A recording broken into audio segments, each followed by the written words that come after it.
Let's start. The body, sex, and gender. Thomas Lewis studied the body, sex, and gender, in which white males and females were understood in the medical discourse up to 90th century.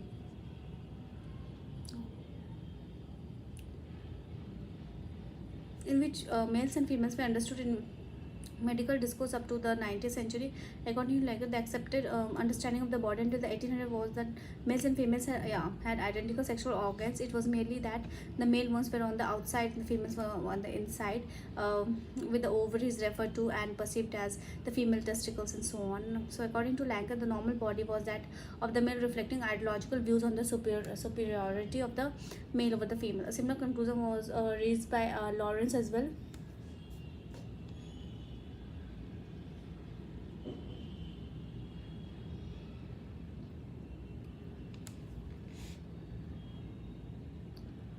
A similar conclusion was arrived at by Lawrence, who studied medical textbook published from the letter from the 19th century. Once again, the diagrams and text refer to the male body as a norm and the female body as a deviant or not appearing in the textbook at all, or referred to as a variant of the male body.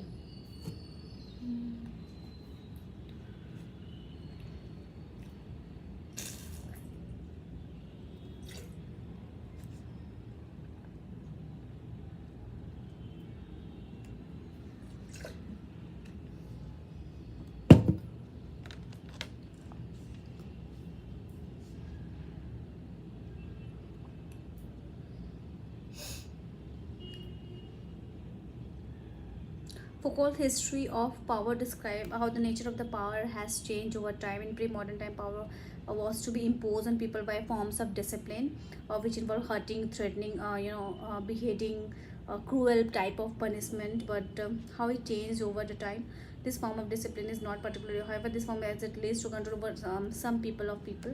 What it does is to ensure that people comply in appearance only. True power only emerges when people are able to persuade. People can be persuaded to discipline themselves through their own thoughts, wherein people can obey the norms and values of the dominant section through their own thoughts, through their own behavior. The people can be persuaded to discipline themselves through their own thoughts. Foucault therefore argues that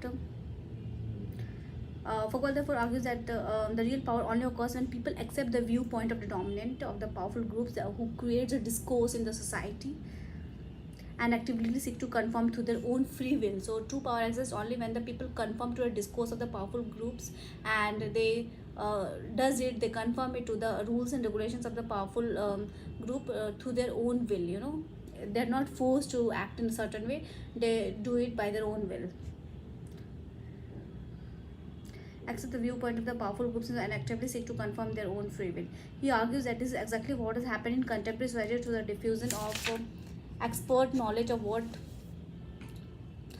people ideally ought to be like. In this situation, power seeps into the very So in this situation, power steps into the very grain of the individual, reaches right into the bodies. So how the power goes inside their bodies, inside their thoughts, and how they start agreeing or conforming to the norms and values of the elites. Reaches right to their bodies, permeates their gestures, their posture, what they say. Okay. Feminist sociologists have used this argument to demonstrate the patriarchal nature of cause of the society, in that the women are controlled and disciplined through their own expectation of what is normal, and they set out to comply with those standards. Inability to achieve these ideals makes women feel guilty and that they are failures. For example, a dominant image of the attractive women in Western culture is that of slim and trim women, not fat, and fat is equated with the devaluation of the feminine. Who argue that women seek to achieve this ideal through body work, which involve dieting and exercising. In addition to slim body, there are expectations regarding wearing makeup and all.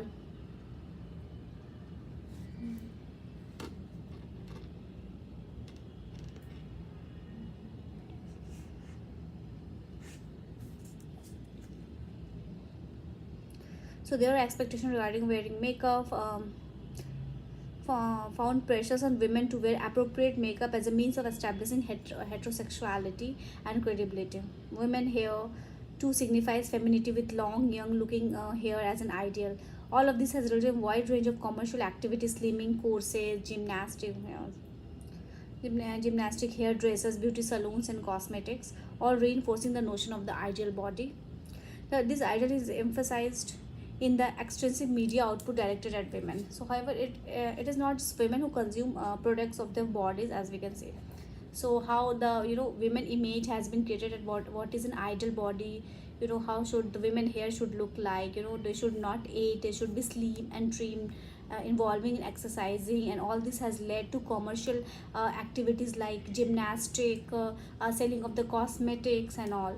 So we can see how this whole idea of what a body should be, what a feminine body should be, has led to the expectations of the power of the patriarchy. The women have accepted this role that the power of patriarchy has imposed upon them. The body and the consumption. So we're almost done of the body, sex and gender, how they were viewed differently. Women, male and women, how they were viewed differently, and what is the whole idea of power, from how the control started and where it landed, and the women patriarchal power and all those things. Okay, now we're moving to body and consumption. So what is the whole idea of the body and consumption? So this is a very important thinker here, Anthony Giddens. We see this thinker in every while reading every institution and structure of the society, and different theories. So Anthony Giddens linked changes in the way the body is perceived with the move from modernity to length. So primarily Anthony Giddens perspective is based upon how the idea of the body has changes from modern to high modern society. As we move from modernity to high modernity based society, the concept of body has changed. The body and consumption. The body is a project, the reality of the body. Then moving toward disability from sociological perspective, illness and blame and stigma, then mental illness as well, and death and dying. I hope I'll finish it today. And then we move towards the crime and deviance.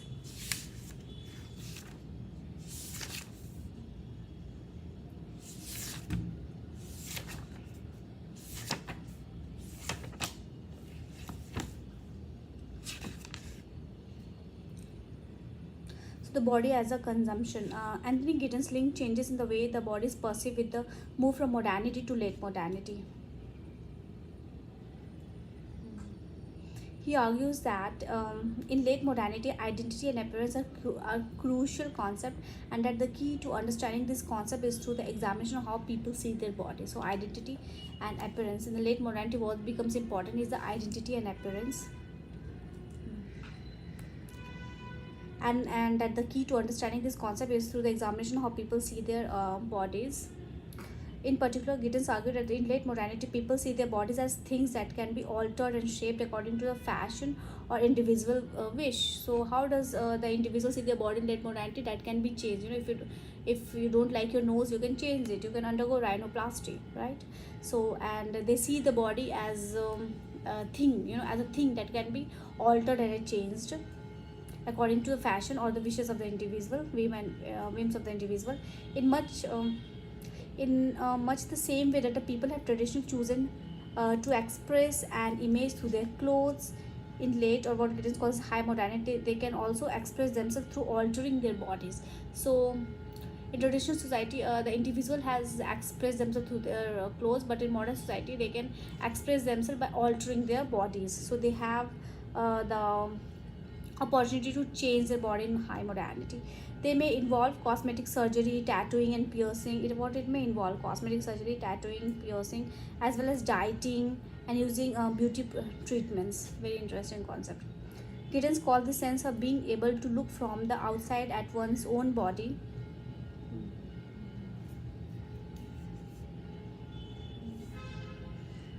So identity and appearance, right? Crucial concept. So identity, appearance, and how individuals are changing their body. Giddens call the sense of being able to look from the outside at one's body reflective mobilization. So this is an important concept. call the sense of being able to look from the outside at one's own body. How can you look at the, you can look outside, how can body be external, and how can you look at from the outside at one's body. This process is known as reflective mobilization. Very interesting word, reflective mobilization. मैं कैसे दिखती हूँ, in the mirror. So that is known as reflective mobilization. Interesting concept.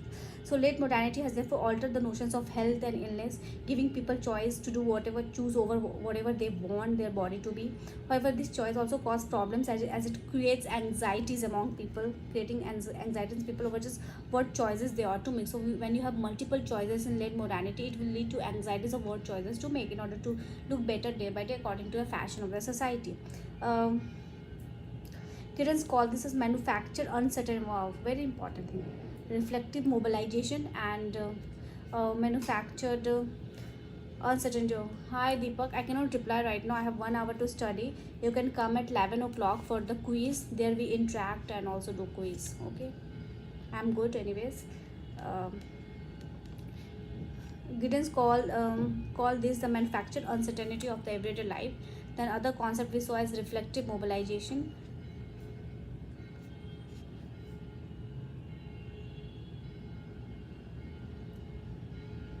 People are more open to suggestions as to what choices to make, and the media which provides image of what the perfect body is like usually generates the suggestions. So in high modernity, people have many choices to make, right, of what their body should look like, and all these choices from where it comes out, from the media. The media portrays how the body should look like. There is increased level of anxiety in the high modern society, because we have increased level of choices. So we don't know what choices we can make. In health we have increased level of choices, in fashion we have increased level of choices. So we get confused and anxious of what choices to make in high modern world. And there's a specific word for that. We refer it as manufactured uncertainty of everyday life. Giddens claims that this has significant implications for health, as people use drugs or diet in order to achieve socially valued body shapes. So it's a very interesting point that this has led to taking different types of drugs, and that is having a negative impact on the body, and they are trying to portray the body in such a way in which society considered is normal. Okay, what's normal for the society as a body, like to be thin. For the women is to be thin, is to be feminine, and and all those things, to look beautiful, to not age. So that's how we are submitting ourselves to the society, that is portrayed by the media, and in a more external way. We're not looking inside our body, but submitting ourselves to the society by accepting the fashion that has been set by the society, or the norms that has been set by the society. So Giddens argues this idea of self-transformation also has implications for sexual identification, which was once seen as fixed, which one type of sexuality regarded as normal and was regarded as perversions. Today, Giddens suggests that normal sexuality is simply one type of lifestyle choice among others. So, Giddens is also saying that even in today high modern world, we can also choose our sexuality. Like we have heard in news, people changing their sexes, and so there are different choices available to the people, with respect to the sexes and all. Earlier in traditional societies, in modern society, it was not possible to change one's sexes, to from male to female and all those things. So, but now we see, due to increased choices available in the market, we can change our sexes as well, and no more the sex is considered as fixed or consistent.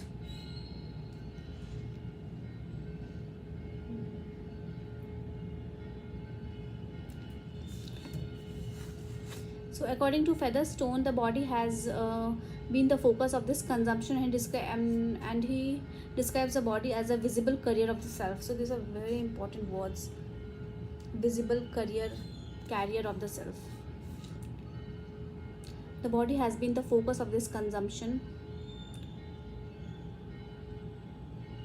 and he describes the body as a visible carrier of the self. Okay, Lashmuri argued that new period of consumption has led to a new form of capitalism. So high modern world has led to a new form of capitalism, which he called as disorganized capitalism. So in this capitalism, nothing is fixed, multiple choice in every institution, every sector, in health institution, educational institution. So and nothing is fixed here.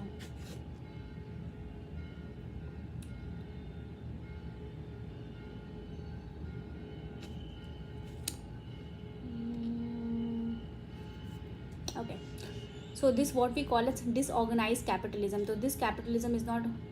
Hi Kuldeep, I cannot talk right now, so I have to study. So you can come at 11 o'clock for quiz. There we can do quiz and interact also. Anyways, good evening. Um, this form of capitalism is even more effective than the old one at getting people.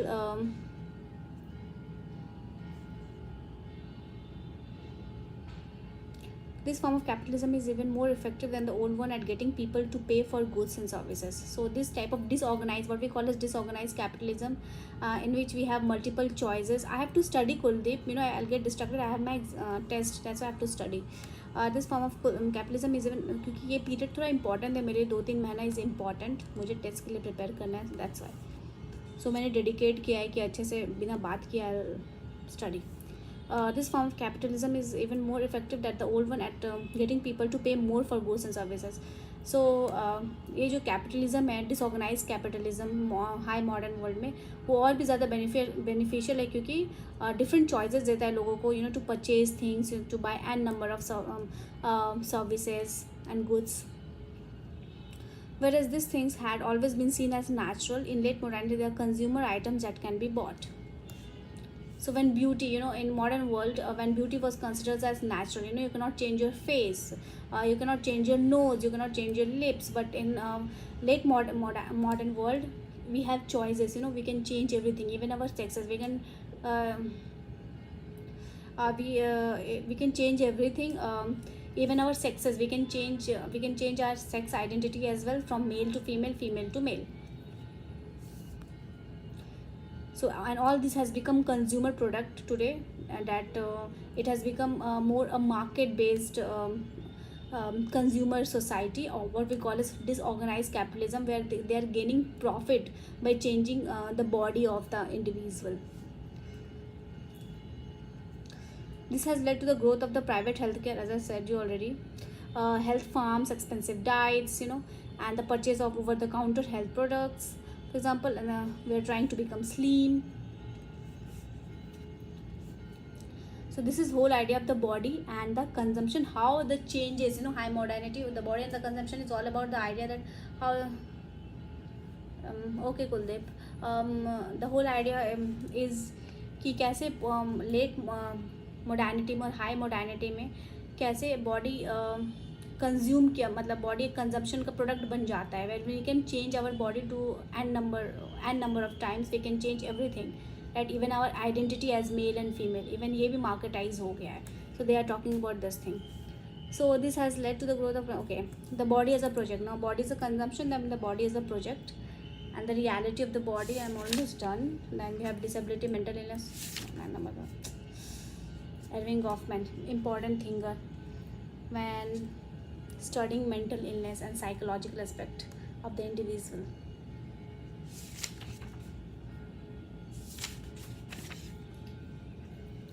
$20. Okay, so the body is a project. According to Chris Sailing, human bodies are best seen as unfinished social and physical construction that are transformed through social influences.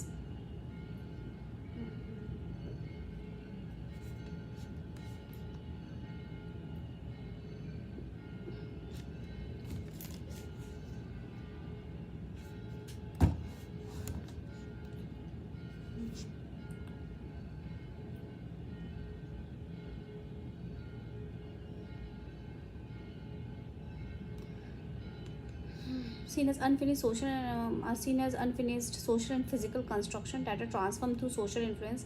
Schilling refers to a body as a project and argues that individuals now see the body as an entity that should be worked at and accomplished as part of the individual's self-identity. Schilling argues that this is the case because technology now allows people to alter their bodies. So now that's why. So we see how the body is changing due to social influences, because technology now allow individuals to alter, they can change their sex or anything. And also because in late modernity there is an increasing awareness that the body is unfinished and can be shaped in line with lifestyle choices. So body is considered as unfinished project and can be changed according to demand of the society or the individual, whatever. In a society dominated by issue of risk and uncertainty, the body has become a secure site over which people feel able to exercise some control. So this selling is one way talking about how the body is changing due to social influences. On the other hand, is also saying that now in the postmodern world, which is characterized by uncertainty, uncertainty, what do we say, uncertainty, and not able to take control of the body, the individuals are taking control of the body in the postmodern world, because this world is characterized by uncertainty, and the body is only an aspect or the arena where the individual can exercise their own power by changing their body as they like.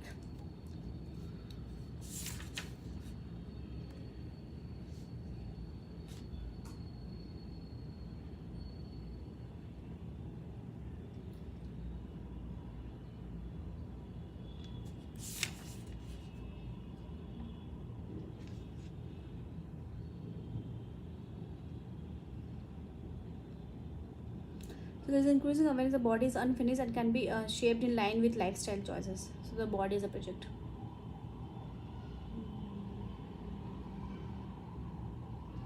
In a society dominated by issues of risk and uncertainty, yes. So risk society and uncertain society, the body has become a secure site over which people, individual can exercise some control. If one feels unable to exert control over an increasingly complex society, then it is their body in which they can exercise this control. At least one can have some effect on the size, shape, and the appearance of one's body. Ceiling is partly influenced. Okay,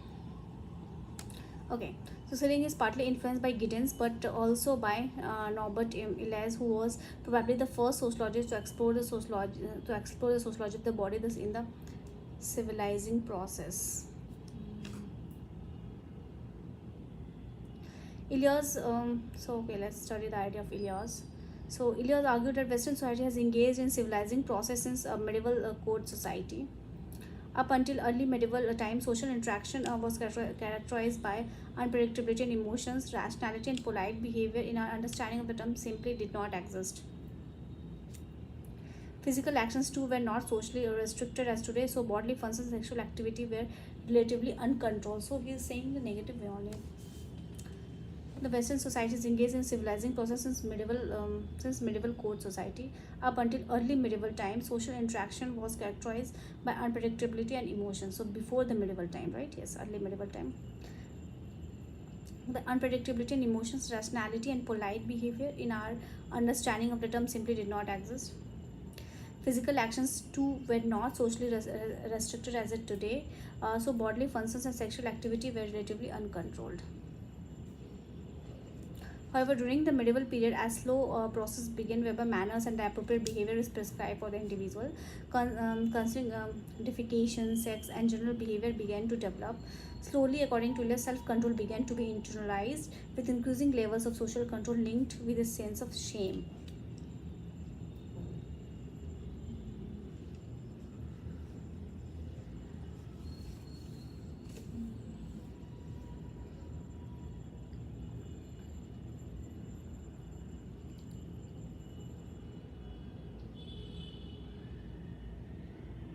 A slow process began where manners and appropriate behavior, constant defecation, sex, and general behavior began to develop.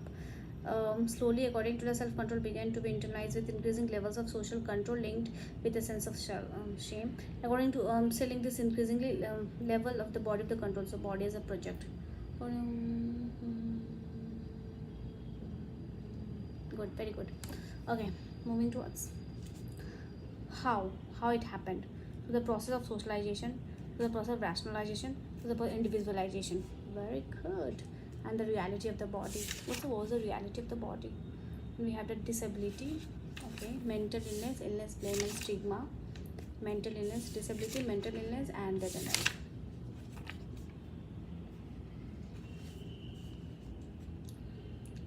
Slowly, according to Elias, self-control began to be interlies with increasing levels of social control linked with a sense of shame. According to this increasing level of body control was linked to three processes. That was one was the socialization. Is a process by which people are discouraged for carrying out bodily functions in public. Indeed, natural body functions such as defecation came to be seen as something which is abnormal. Open defecation that should not be discussed or performed in view or sound of others.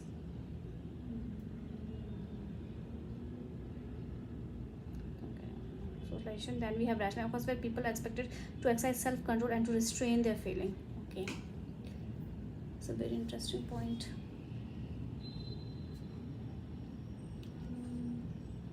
So rationalization occurs when people are expected to exercise self-control and restrain their feelings or concern over their pain.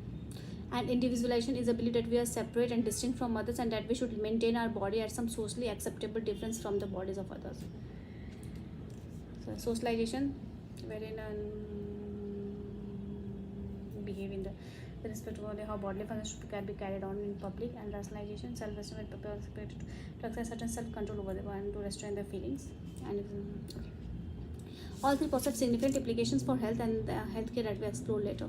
So one of the influential was the writings of the period Bourdieu, best known in sociology as work on culture capital, social capital. Bourdieu later developed the notion of capital and suggested that apart from culture capital, people had different access to three other types of capital. Yes, so apart from culture capital, people also had different access to three other types. Pierre Bourdieu idea. So one of the influence on selling was writings of the Pierre Bourdieu, best known. Okay. Bourdieu later developed the notion of capital, right? As I say, apart from culture capital, people had different access to economic capital and symbolic capital. The first of this economic capital referring to the income and wealth, but the remaining two are closely connected to the body, the symbolic capital and the physical capital. So we have the cultural capital development, then we have economic capital and symbolic as well as physical, which refers to the presentation of self in everyday life, and the physical capital referring to the body shape. Economic capital. Symbolic is a representation of self in everyday life, and the physical capital referring to the body shape, manner of walking and mode of speech. So Pierre Bourdieu, a very famous social thinker in sociology, he came up with the idea of different capitals. That is a culture capital. Then we have the economic capital related to income and the wealth, and then the symbolic capital, which refers to how we present ourselves, in everyday life. And then we have the physical capital, referring to a body shape, manner of walking in the public area. So how it is restricted by the society. And economic capital, the whole idea of differential access to income and wealth to different groups of the people in the society. So this is the idea of Pierre Bourdieu, very much influential. According to Selling,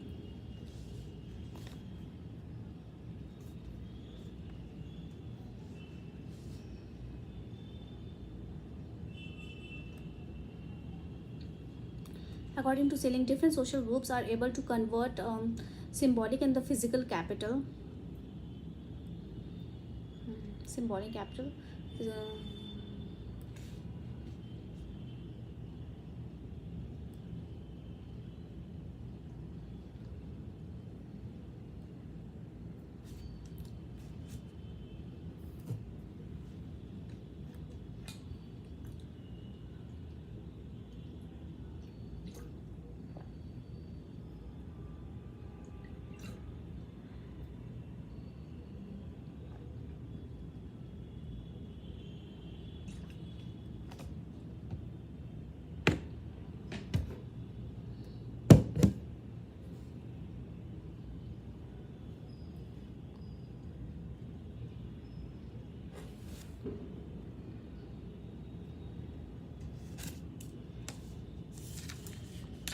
So, according to Selling, different social groups are able to convert symbolic and the physical capital in other forms of capital. For example, working class males with high levels of physical capital may seek to use this to obtain economic capital.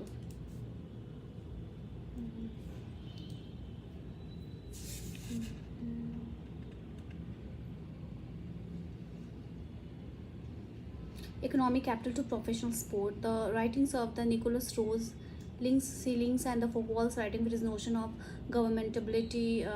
Okay, I don't think they'll ask about shredding. Very about this important thing, of course. Culture capital, economic capital, symbolic capital, and the physical capital.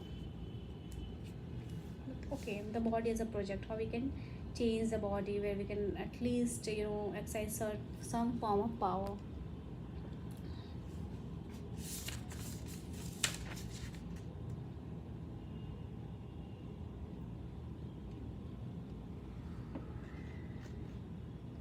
The reality of the body. Anymore? No, done. 31 minutes. Okay. So according to Celine, different social groups are able to convert symbolic and physical capital and other forms of capital. For some working class males with high levels of physical capital may seek to use this to obtain economic capital.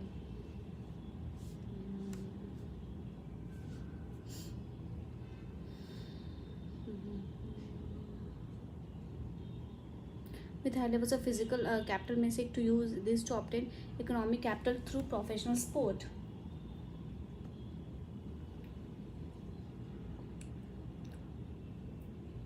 The writings of Nicholas Rose links Salings and Foucault writing with his notion of government. Drawing upon Foucault, Rose explores the way in which discipline flows through society to bring about a form of social order.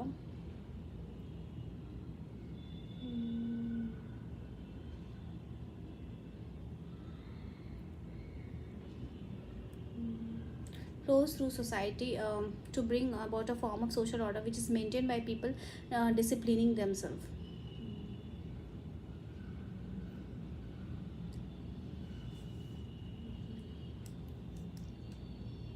Rose's dominant values in contemporary Western society emphasize enterprise and autonomy.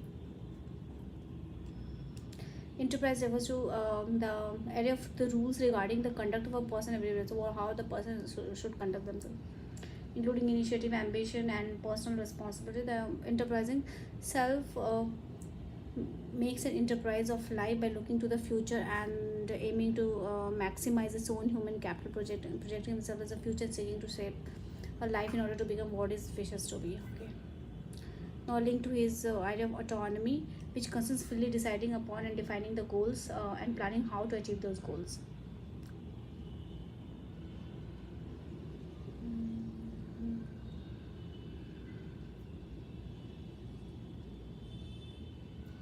A good example of this in terms of the body's increase in the use of diets, exercise in gym in order to achieve the attractive, filled, and healthy and toned body, which is held as high, as a height of bodily achievement. People voluntarily choose these activities with the aim of producing a body which is high prestige. So this is the whole idea of the different type of capital and how people try to achieve it. But it's not just a natural body which is developed and proven. Williams points to just how much of a project it has to be become with the widespread use of the replacement limbs and all. Okay. Frank goes so far as to argue that the boundaries of the body have been breached, right? So everyone is trying to change the body, such they are the part of the such they are part biological and part mechanical, right? Not only is the body a social creation the way we view it, but writers like Selling, Williams, and Frank all argue that in a physical sense our bodies are being remade according to a socially constructed image. Very right, very right. It is a social concept that is driving changes in the physical body. So what is driving change in the social concept? How the body is supposed to be viewed, exercise and gym and all are changing the body continuously. So now the body has become a project, and it's a socially constructed project that is reflected in the ideology of the media and how your body is supposed to be viewed, and the fashion industry, the reality of the body.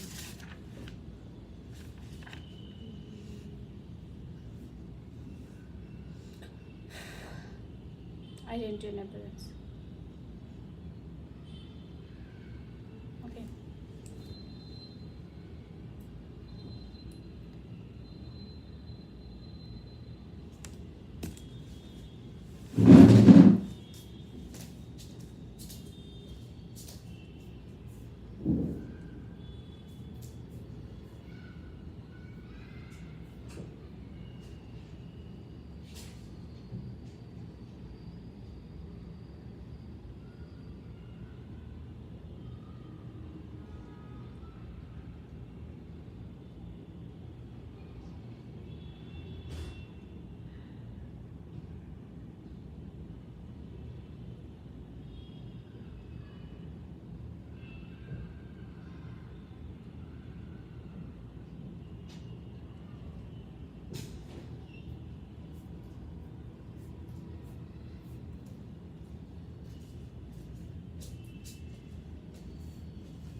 and so there are some other friends. They are all girls only. Then